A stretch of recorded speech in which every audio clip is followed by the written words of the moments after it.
राज्यातल्या धरणामध्ये 85% साठा, मध्यम प्रकल्पातील पाणीसाठा 77.83%, तर लघु प्रकल्पातील पाणीसाठा 57.18%वर पोहोचला। वाशिम जिल्ह्यामध्ये पावसाच्या संततधारेमुळे नैसर्गिक धबधबे ओसंडून वाहू लागलेत। मानोरा तालुक्यामधल्या रतनवाडी प्रकल्प ओव्हरफ्लो, धबधबा पाहण्यासाठी पर्यटकांची मोठी गर्दी।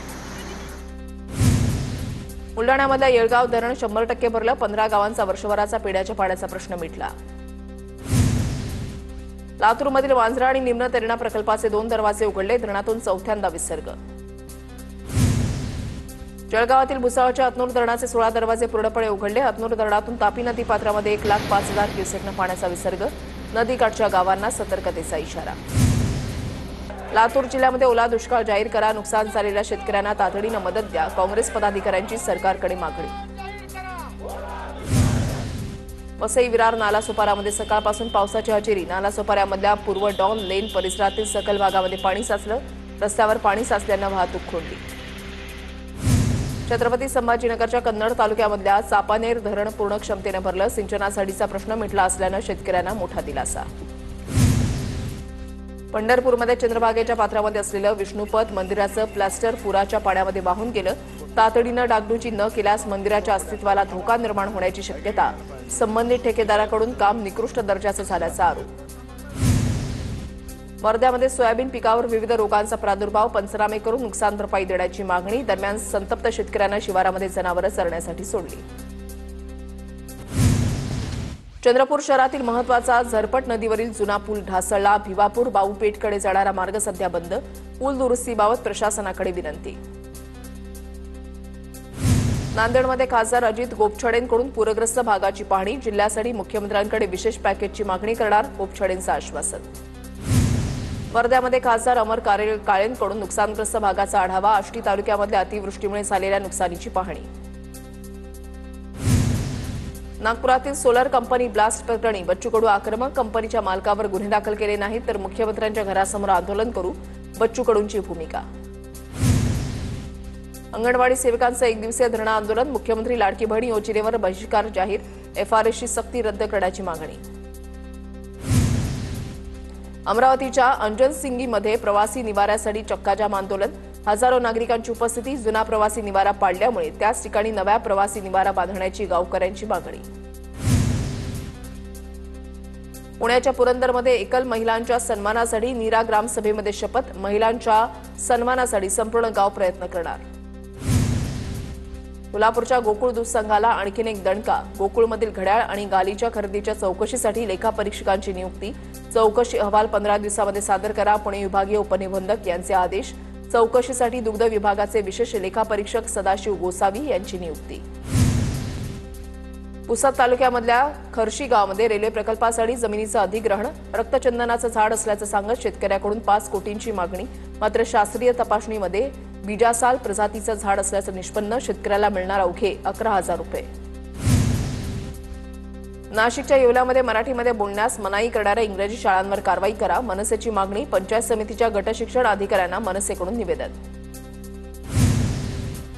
नागपूरमध्ये देह व्यापाराचा पर्दाफाश, एका पीडित तरुणीची सुटका, आरोपी महिलेला गुन्हे शाखेच्या सामाजिक सुरक्षा विभागाच्या पथकानं ताब्यात घेतलं। साताऱ्याच्या सज्जनगडमध्ये घाटामध्ये बसचा ब्रेक फेल झाल्यानं अपघात, चालकाच्या सतर्कतेमुळे मोठा अनर्थ टळला, अपघातामध्ये 3 ते 4 प्रवासी किरकोळ जखमी। चंद्रपूर जिल्ह्यामध्ये सावली तालुक्यातल्या विरखल इथे वाघाच्या हल्ल्यामध्ये शेतकरी ठार, परिसरात दहशतीचं वातावरण, पांडुरंग भिकाजी चचाने असं शेतकऱ्याचं नाव, वाघाचा बंदोबस्त करण्याची नागरिकांची मागणी। जळगावमध्ये अवैध गांजा बाळगणाऱ्या आरोपीच्या मुसक्या आवळल्या, 15 किलो 525 ग्रॅम वजनाचा 93,150 रुपये किमतीचा गांजा जप्त, एमआयडीसी पोलिसांची कारवाई। भंडारा शहराजवळच्या दुचाकीला ट्रकची जोरदार धडक, दुचाकी चालकाचा ट्रकच्या खाली आल्यानं जागीच मृत्यू, अपघाताचा थरार सीसीटीव्ही कॅमेऱ्यामध्ये कैद, अपघातानंतर ट्रक चालकाला संतप्त नागरिकांनी चोप दिला। गोंदियामधल्या इंडसइंड बँकेची उपशाखा असलेल्या आमगाव शाखेमध्ये पैशांची अफरातफर, 5 बँक व्यवस्थापकांनी केली 14 लाखांची अफरातफर, 75 ग्राहकांचे हडपले पैसे असा आरोप, आमगाव पोलिसात गुन्हा दाखल। जालन्यामध्ये अतिवृष्टी अनुदान वाटप घोटाळ्यामधील आरोपींची मालमत्ता जप्त होण्याची शक्यता, 28 आरोपींच्या मालमत्तेचा डेटा पोलिसांनी मागवला, आरोपींची बँक खातीही गोठवण्यात आली। अहिल्यानगर महानगरपालिकेची प्रारूप प्रभाग रचना जाहीर 17 प्रभागांसाठी 68 जागेवर निवडणूक होणार तर 4 सदस्यांचा प्रभाग असणार। नांदेड महानगरपालिकेची प्रारूप प्रभाग रचना जाहीर 20 प्रभागामध्ये 81 सदस्य 15 सप्टेंबरपर्यंत आक्षेप दाखल करता येणार। सांगली महानगरपालिकेच्या सार्वत्रिक निवडणुकीची प्रारूप प्रभाग रचना जाहीर एकूण 20 प्रभागांची प्रारूप प्रभाग रचना जाहीर प्रभाग रचना आणि नकाशे पाहण्यासाठी पालिका कार्यालयांमध्ये गर्दी।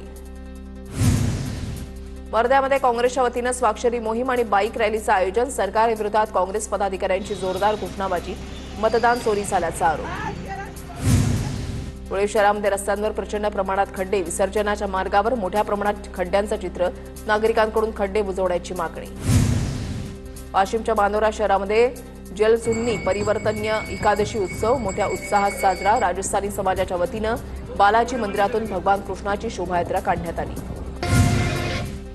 जळगावच्या भुसाळमध्ये टॉकीज परिसरामधल्या विद्युत रोहित्राला आग उच्च दाबामुळे शॉर्ट सर्किट होऊन आग लागल्याचा अंदाज परिसरातील वीज प्रवाह खंडित। चंद्रपूर शहरामध्ये 5 सप्टेंबर रोजी ईद ए मिलादच्या आणि 6 सप्टेंबर रोजी गणेश विसर्जन मिरवणूक वाहतूक विभागानं मिरवणूक मार्गावरील वाहतुकीचे मार्ग बदलले। गोंदिया नगरपालिकेच्या बाजार परिसरामध्ये दुकान गाळ्यांचं विनापरवानगी दुमजली बांधकाम 8 दिवसांमध्ये कारवाई न केल्यास जेसीबी आणून बांधकाम तोडू जिल्हाध्यक्ष सौरभ रोकडेंचा इशारा। जळगाव महापालिकेमध्ये सार्वजनिक गणेश मंडळांच्या पदाधिकाऱ्यांची बैठक प्रशासनाकडून सोयी सुविधा न मिळाल्याबद्दल पदाधिकाऱ्यांकडून नाराजी व्यक्त। अकोल्याच्या बोरगावात पोलिसांचा रूट मार्च गणेशोत्सव आणि सणांच्या पार्श्वभूमीवर कायदा सुव्यवस्था अबाधित राहण्यासाठी शहरामध्ये रूट मार्च। गोंदियामधील नक्षलग्रस्त भागामध्ये पोलिसांचा रूट मार्च देवरी शहरात 6 पोलीस स्टेशनचे ठाणेदार सहभागी गणेश विसर्जन आणि ईदच्या पार्श्वभूमीवर पोलिसांची खबरदारी। गोंदियामध्ये मुख्यमंत्री सहायता निधी कक्षातर्फे सार्वजनिक गणपती मंडळांमध्ये आरोग्य शिबिरामध्ये डोळे कान नाक तपासणी अशा विविध तपासणीनंतर औषधांचेही मोफत वाटप आरोग्य शिबिराला लोकांचा मोठा प्रतिसाद। कॉम्बिफ्लॅम एमएस क्रीमतर्फे लालबागच्या राजाच्या भाविकांसाठी चरण वंदना नावाची खास सुविधा दर्शन रांगेमध्ये उभ्या हजारो भाविकांच्या पायांची खुर्च्यांद्वारे मालिश विश्रांतीची जागाही उपलब्ध करून दिली। या उपक्रमामुळे भाविकांचा दर्शनाचा अनुभव सुखद झाला।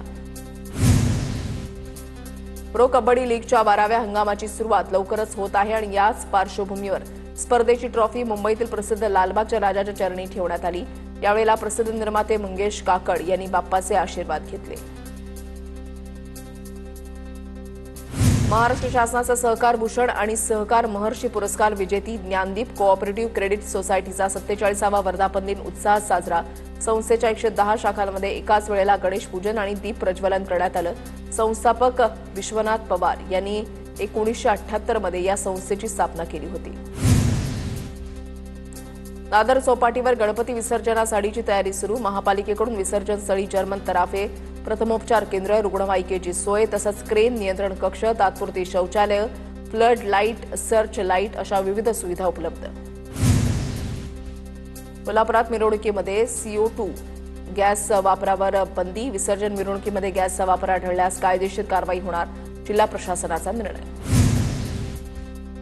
गणपती सणामुळे कोकणातील मुंबई गोवा महामार्गावर अवजड वाहतूक बंद मात्र लांजा शहरामध्ये अवजड वाहतूक सुरूच अवजड वाहतुकीमुळे मोठ्या प्रमाणात वाहतुकीची कोंडी। गौरी गणपतीचं विसर्जन करून कोकणवासीय परतीच्या मार्गावर लांजा शहरामधल्या सीएनजी स्टेशनवर वाहनांच्या मोठ्या रांगा अनेक सीएनजी स्टेशनवर गॅसचा तुटवडा। कोकणवासियांच्या परतीच्या प्रवासासाठी एसटी महामंडळाकडून एसटी बस तैनात लांजा आगारातून 90 बसेसचं बुकिंग।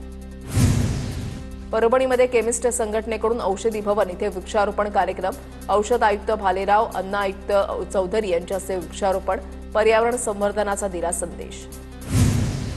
धाराशिवच्या वरवंटी गावातील डोंगरावर वाघाचं दर्शन गावामध्ये खळबळ वन विभागाकडे बंदोबस्त करण्याची मागणी।